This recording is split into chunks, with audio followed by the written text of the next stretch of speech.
Much for that. And yes, అంటే ఒక script selection దగ్గర నుంచి making, budget, production values, promotions, release, ఇలాగ ఎవ్రీ స్టేజ్ ఆఫ్ సినిమాకి సంబంధించి he's the torch bearer in Indian cinema అని చెప్పాలి. The embodiment of experience, the Thandel of తండేల్ని ఇప్పుడు స్టేజ్ పైకి పిలుద్దాము. Let's welcome Allu Aravind sir on to the stage. Geetha Arts అధినేత, తండేల్ చిత్ర సమర్పకులు అల్లు అరవింద్ సార్ కి సాదరంగా వేదిక పైకి ఆహ్వానం పలికేస్తున్నాము. Hearty welcome to you sir. Welcome sir.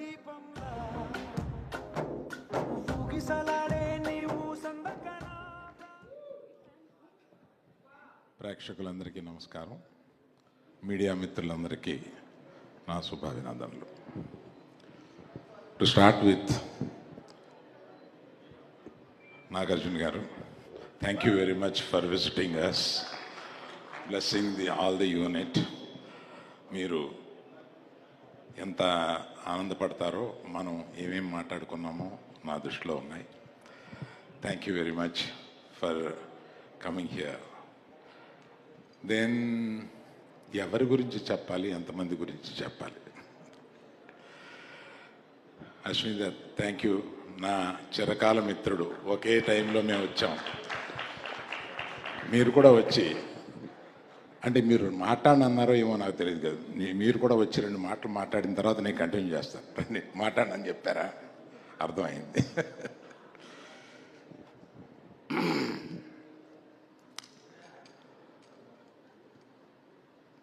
ఎలా స్టార్ట్ చేయాలి అనేది సమస్యగా మారింది ఇంతమంది టాలెంటెడ్ పీపుల్ని చూస్తూ. To start with, I will start with the director. మనం ఏమి చెప్పినా, 1.5 year ఏమి కూర్చున్నా, ఏమి మనం మాట్లాడుకున్నా, ఫైనల్గా అతని మేధస్సులో ఏదో ఉందో అదే మీరు చూస్తున్నారు ఇవాళ. He's the biggest Thandel for all the members. అతను ఏమనుకుంటే అది చూపించారు. ఒక ప్రేమ కథని ఒక డిఫరెంట్ బ్యాక్గ్రౌండ్ తోటి కలిపి దాన్ని మిక్స్ చేసి, ఏది 2 దేశాల్లో ఉన్నా కూడా అది ఏది విడిపోకుండా పక్కపక్కనే జరుగుతున్న ప్రేమ కథలాగా దాన్ని స్క్రీన్ ప్లే వ్యూ చేయడం అంటే అది నార్మల్ కాదు. You have done an excellent screen play job in this. You are a great writer. Other than the direction, you are a very good writer. డైరెక్టర్లో ఉండే ఆ అడ్వాంటేజ్ని మీరు ఫుల్గా ఈ సినిమాకు ఉపయోగించి మాకు బ్రహ్మాండమైన ఇది మామూలు సినిమాను మా గీతా ఆర్ట్స్లో కలకాలం నిలిచిపోయే one of the best films కింద తీసుకుంటాం. Thank you very much sir.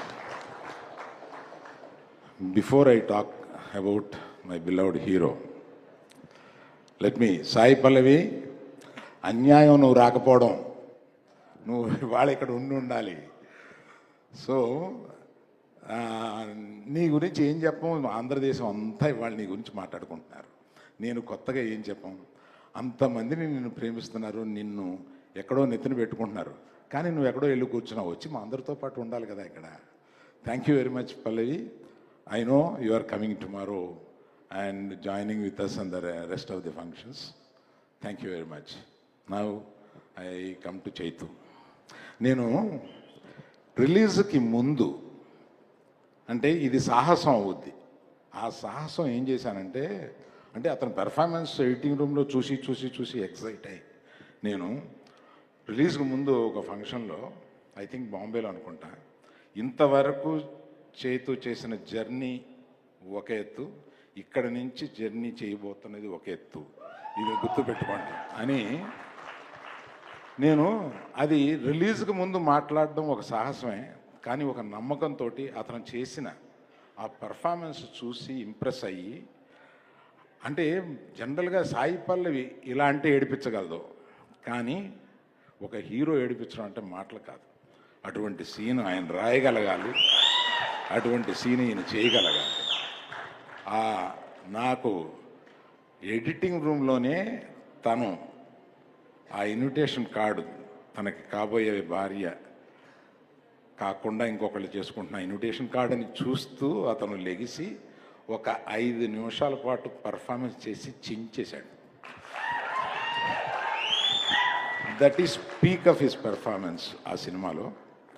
అది చూసి అబ్బో చైతు మనం ఏదో అనుకున్నాం కానీ ఏదో చేశాడు అన్న ఫీలింగ్ వచ్చింది.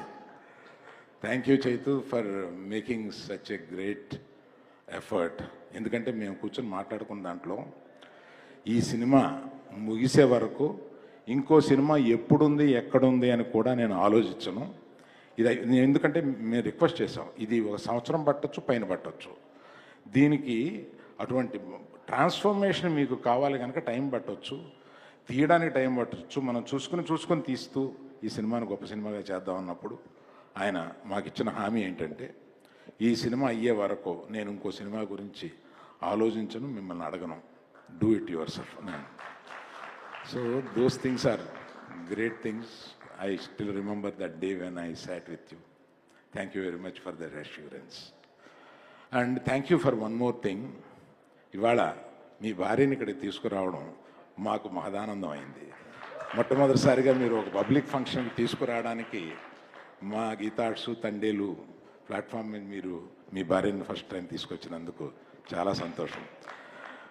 వెల్కమ్ యూ అమ్మా, మా హీరో బుజ్జి తల్లి.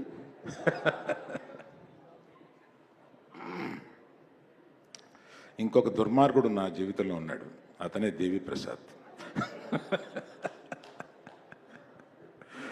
నా స్నేహితుడి కొడుకు, నాకు ఇంత వయసు నుంచి తెలిసినవాడు.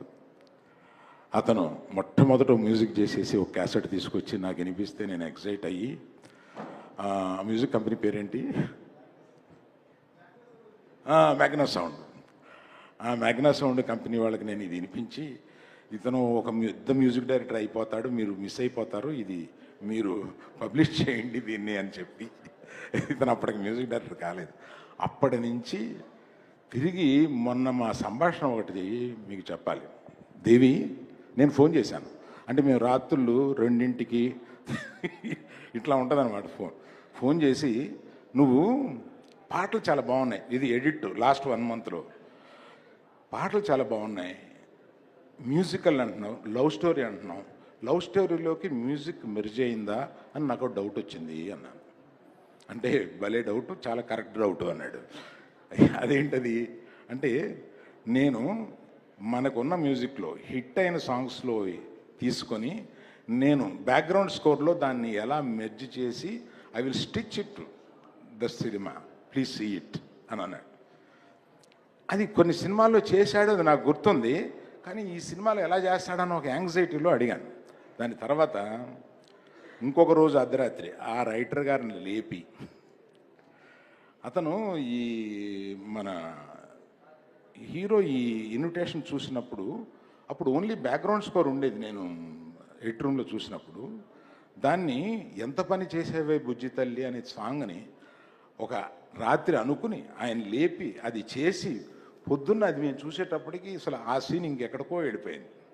అటువంటి సినిమాని అంత ప్రేమిస్తూ దాన్ని ఎన్ని రాత్రుళ్ళు ఈ సినిమా గురించి అలా కూర్చుని దాని బ్యాక్గ్రౌండ్ స్కోర్ గురించి మళ్ళీ మళ్ళీ మేము మిక్సింగ్ కూడా అక్కడ పెట్టాం. అక్కడి నుంచి మిక్సింగ్ థియేటర్కి వచ్చేసేసి ఒక సినిమాకి ప్రాణం ఇస్తాడనమాట.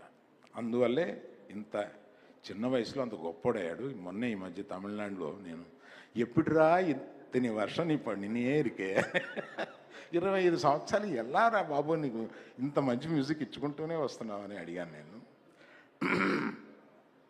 అలాగే చాలామంది అన్నట్లు వాళ్ళిద్దరూ, ఒక ఆయన హీరో తరపు అయినా, ఒక ఆయన మాకున్న ఏకైక విలన్. అతను గొప్పగా పెర్ఫామ్ చేశాడు. మా శ్యామ్ దత్ గారి గురించి చెప్పాలి. ఒక లవ్ స్టోరీని తీయాలంటే ఒక డిఫరెంట్ ఫోటోగ్రఫీ కావాలి. ఇది మీకు సామాన్యంగా తెలిసి ఉండకపోవచ్చు. డిఫరెంట్ ఫోటోగ్రఫీ కావాలి. అందులో అందులో సముద్రంలోనూ పడవలోనూ మనం ఉన్నట్టుగా, of course across the ocean and beach చాలా రోజులు షూట్ చేశారు వీళ్ళు. నా డబ్బులని సముద్రంలో పోస్తున్నారేంటా అనుకున్నాను ఇలాగా. కానీ దాన్ని చూపించడానికి శ్యామ్ దత్ గారు ఎంత బాగా చూపించారు. దాన్ని ప్రతి చోట మా ఆర్ట్ డైరెక్టర్ గారు ఆయన మెరిట్ చూపిస్తూ వచ్చారు. ఆయనకి తర్వాత మాకు సినిమాలో సెకండ్ హీరోగా నిలిచిన మా తమిళనాడు నుంచి వచ్చిన మా నటుడు చాలా గొప్పగా చేశాడు ఆయన. ఆఖరణ అందరం కలిపి ఆయన పురాటి నిండుగాங்க సార్, ரொம்ப நல்லா பண்ணியிருக்கீங்க, ரொம்ப சந்தோஷம். உங்கள் பக்கத்தில் யார் அவங்க? மிஸ்ஸஸ் தானே? ஓ ஒய்ஃப் தானா? தேங்க்யூ. ரொம்ப நல்லா பண்ணியிருக்காருமா. எங்களுக்கெல்லாம் ரொம்ப சந்தோஷம். அவர் பண்ண முதல் படம் இவ்வளோ நல்லா இருக்குன்று. Thank you very much. So like that my co producers are there. Thank you very much for supporting us. I should, this is the occasion, I should thank you all. My senior colleagues in my office, Mr. Babu and Sacha, please stand up. Big applause for them because they do everything for me when I am not there. Thank you very much. Thank you all. Like this, we are going to do few more functions like this. Thank you very much. Thank you sir, thank you very much. తండేల్గా ముందుండి